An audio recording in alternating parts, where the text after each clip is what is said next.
Hello guys, welcome to the Airbook channel. If you are a beginner looking to buy your first camera, I'm giving you 5 tips which can help you choose the right camera. Stay tuned.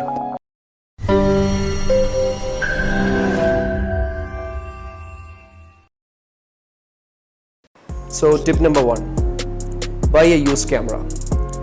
Buying a camera can be expensive, so you want to fully utilize the money you spend on it. Most of the beginners who buy the camera out of curiosity sell it once they lose interest, and in case of intermediate camera users, they try to upgrade their camera to full frame or higher versions of the camera. Thus, we have an opportunity to buy the camera 10 to 20% less than the market price. Let's take an example of Canon 1500, which is one of the latest APS-C entry-level cameras in the market. Cost of it is around 32,000 in the Amazon. But if you check this camera on the OLX or any second-hand market, you can get it somewhere around 20 to 25,000, depending upon the usage and all. But that's a pretty good deal. You can save up to 10 to 12,000 rupees on buying a camera. The extra money you can just spend on a good lens. So that's the advantage I see on buying a used camera. The only exception for this is if you don't have the full amount to buy the camera and you are going for installments, then you can obviously go for a new camera. Moving on to tip number 2, go for a DSLR. Some of you might be wondering, it's the age of mirrorless cameras, so why bother going for a DSLR? But buying a DSLR has its own advantages, as it offers a solid build quality, and the DSLR has been in the market for more than a decade, so it has a huge range of lenses available which you can buy on a budget, and then it offers a good battery life, and also the use of the optical viewfinder will help the photographers understand the exposure settings more thoroughly rather than a mirrorless camera. Moving on to tip number 3, buy a prime lens along with the kit lens. Usually when you buy a camera, it comes with a kit lens like 1855 or 1650.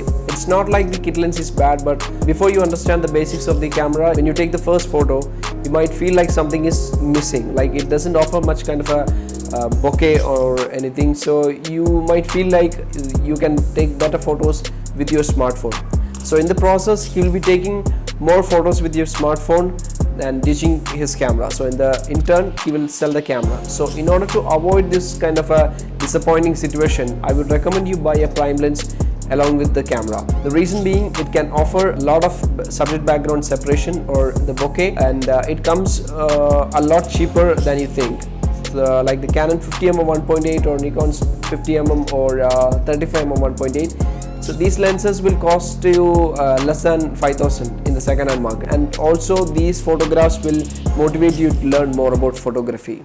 Tip number 4, prioritize your needs or area of interest. So before you buy a camera, define the area of interest or the purpose of your photography. So do you want to take the photographs of your friends, family, or any functions? Then a base camera, a good prime lens, and even you can buy a flash for your needs.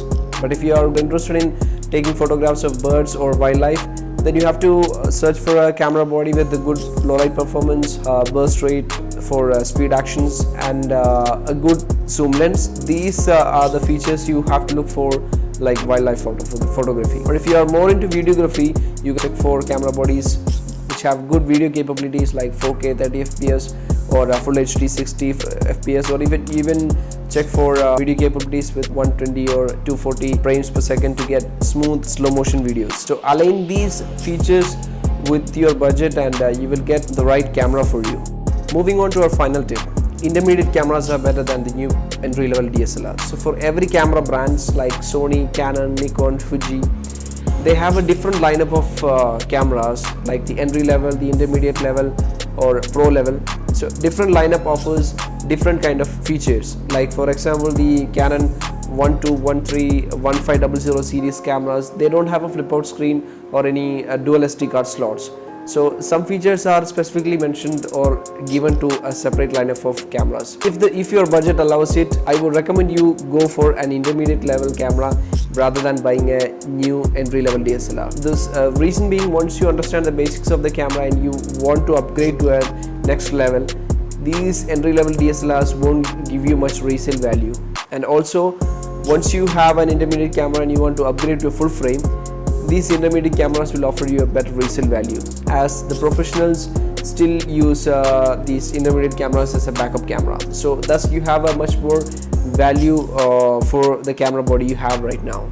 Okay guys, that's all for today's video, and keep watching this section for more, as I'm planning to come up with a video specifically for the best budget camera under 30,000 rupees. So keep watching, subscribe, and see you next time.